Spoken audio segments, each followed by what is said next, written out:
Tenim una altra peça, la Puríssima, amb una que hem volgut seleccionar sobretot la imatge, la imatge canònica, la millor, probablement, tots els historiadors de l'art, perquè aquesta és el sum, perquè aquesta imatge i tot el que hi ha al voltant ja concentra una quantitat d'informació que es desborda. Jo només que diré unes quantes coses relacionades amb les plantes, perquè n'hi ha aquí moltes plantes.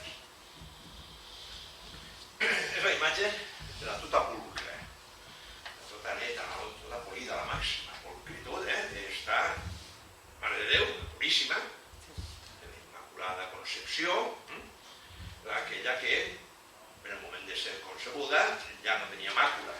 No si ho vaig comentar, aquí tindria molts casos, apareix una lluna, quan en aquest cas el que té esta filactèria, esta letra, que posa tota pulcra és amica meua, etc.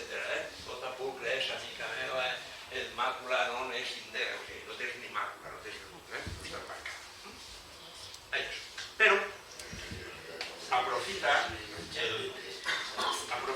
el pintor, el valencià, el massiu, el Sant Joanes, diuen, i comença a posar, a veure, quan en la Bíblia es parla de Mare de Déu, perdó, Mare de Déu, de la gran estimada, pot ser els cantars, és l'amica, l'amant, aquesta dona ideal, idealitzada, plena de virtuts.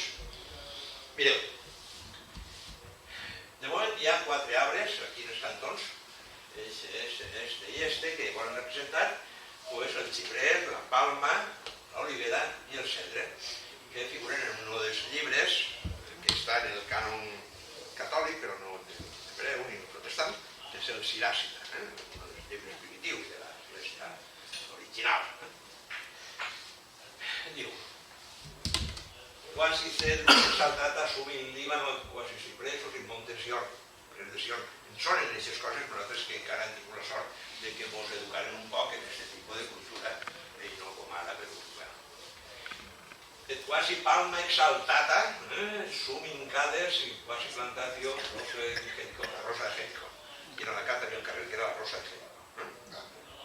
Aquí en Alacant, actiu, ara ja està, no puc buscar el nom actual, però hi ha el carrer de Jericó, perquè un dels homes que vivien en aquests carrers li agradava molt cultivar roses de Jericó, perquè va a Jericó.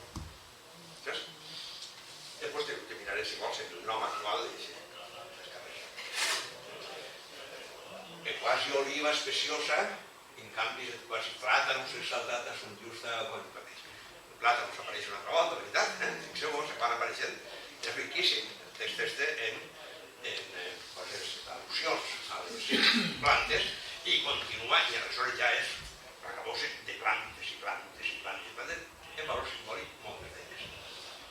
La resta de símbols al·ludeixen a diferents versets bíblics. Hi ha una que, bueno, una, en concret, Virga Gesse Floridit, la vara de Gesse Florida, que d'això ja tindrem ocasió de parlar un poc més a fons quan parlem de Mars i Sant Josep.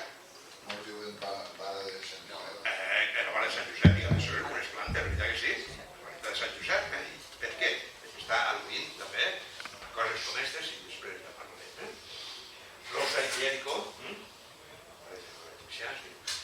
Sicus lilium inter espinas, com els lliris entre punxes, entre carns, que sí? Això apareix en Oxiacional, o apareixerà en la Font Roja quan se troba aquell lliri, i la paret dels lliris. Per tant, estem apuntant a coses que oblidem més avant. I també pertanyen al càntic dels càntics, al cantar dels cantares, els darrers símbols assignats al segon verset, hortus conclusus solme, és com un hort tancat, etc., que després ja veuríem en Leonardo da Vinci, per exemple, en l'Anunciació. I l'hort tancat, en el sentit que desverge, que no deixes cap intrus, accedisca tu, és tancat en les seves virtuts.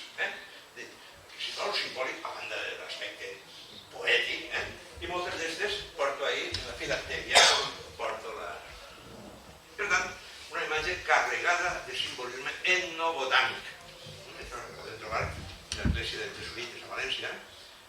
Imatges no únicament d'un gran valor artístic, que han han servit en aquest cas